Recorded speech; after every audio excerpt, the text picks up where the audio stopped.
విశాఖ ఉక్కు ఆంధ్రుల హక్కు అనే నినాదంతో మనం విశాఖ ఉక్కుని మన పెద్దవాళ్ళు సాధించుకుంటాం జరిగింది. మీడియా మిత్రులు తెలుసు, విశాఖపట్నం ప్రజలకి తెలుసు. ఆనాడు వాజ్పేయి గారు ప్రధానమంత్రిగా, చంద్రబాబు నాయుడు గారు ముఖ్యమంత్రిగా ఉన్నప్పుడు ఆనాడు కూడా విశాఖ ఉక్కు ఒక సంక్షోభంలోకి వెళ్తే మనం కాపాడుకుంటాం జరిగింది.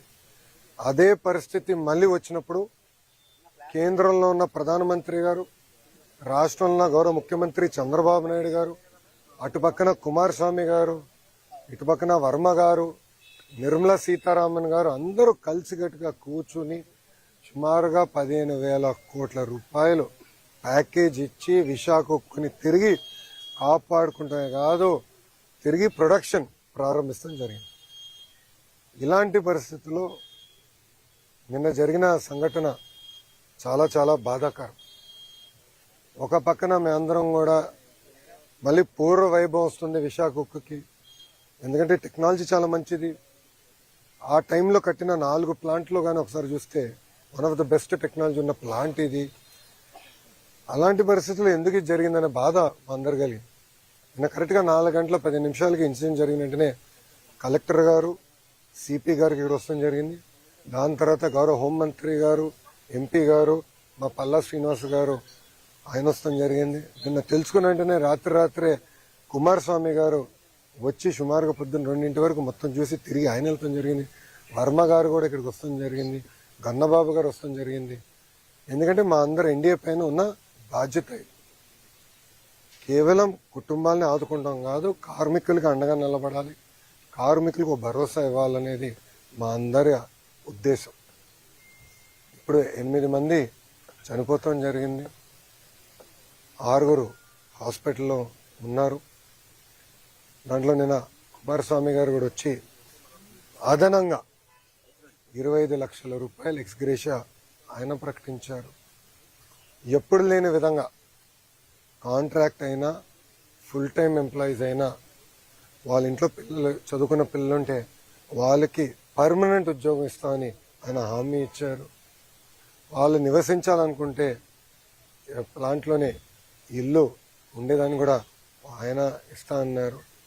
ఇంతేకాకుండా పర్మనెంట్ ఎంప్లాయీస్కి చాలా స్పష్టంగా ఇంత రావాలనేది ఉంది నిబంధనలు.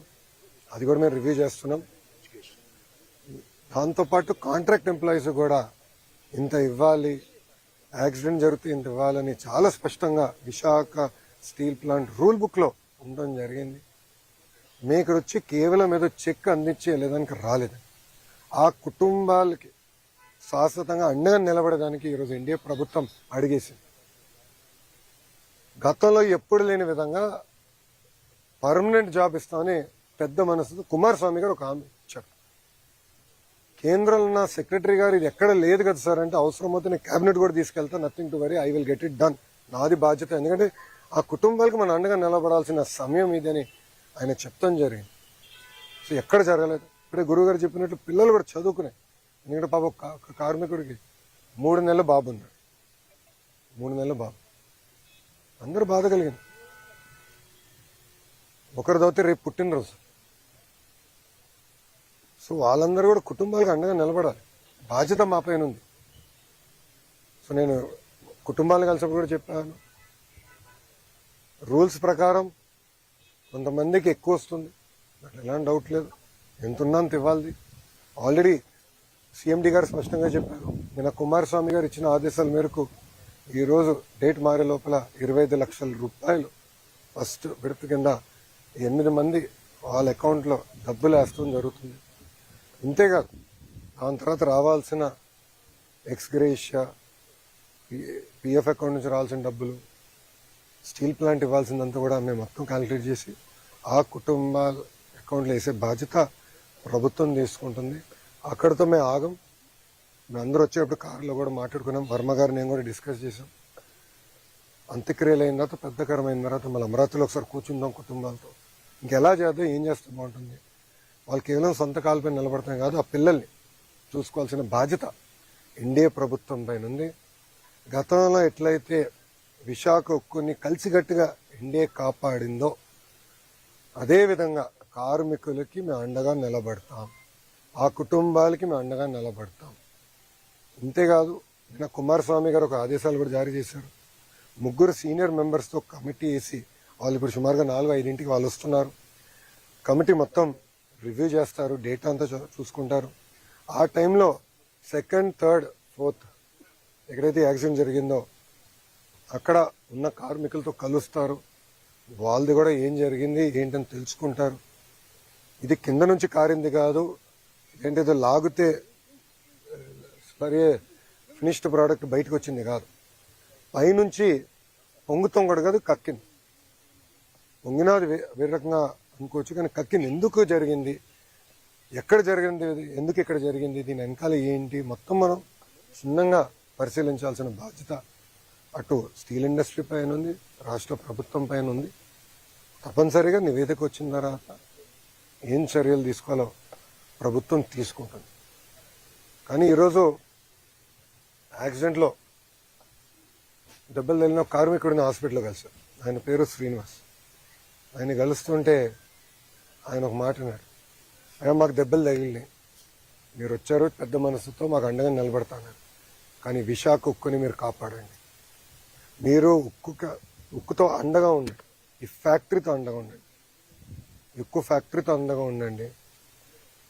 ఇది కేవలం మా కుటుంబాలే కాదు, లక్షలాది కుటుంబాలు గాజువాక, విశాఖపట్నంలో దీనిపైన ఆధారపడి ఉన్నాయి. చూసుకోవాల్సిన బాధ్యత మీదని ఆయన చెప్పారు. ఇన్ఫాక్ట్ ఆయన చెప్పినప్పుడు నేను అనుకుంటే ఆయన గురించి, ఆయన కుటుంబం గురించి మాట్లాడుతున్నాడేమో అనుకున్నా. వర్మ గారు కరెక్ట్ చేశారు, లేదు బాబు విశాఖ ఉక్కు గురించి ఆయన మాట్లాడుతున్నాడు అని. అంటే ఎంత పెద్ద మనసుతో కార్మికులకి ఎంత ఎమోషనల్ అటాచ్మెంట్ ఉందో నిజంగానే నేను ఈరోజు తెలుసుకుంటాం జరిగింది. ఇంతేకాదు ఉత్తరాంధ్రలో పెద్ద ఎత్తున పెట్టుబడులు వస్తున్నాయి, మీ అందరూ తెలిసిన విషయమే. డేటా సెంటర్లు అవ్వచ్చు, ఐటీ అవ్వచ్చు, హెవీ ఇండస్ట్రీలు కూడా పెద్ద ఎత్తున మిగతా ఉక్కు ఫ్యాక్టరీలు వస్తున్నాయి. ఇంకా కొన్ని అనౌన్స్మెంట్స్ త్వరలో రాబోతున్నాయి.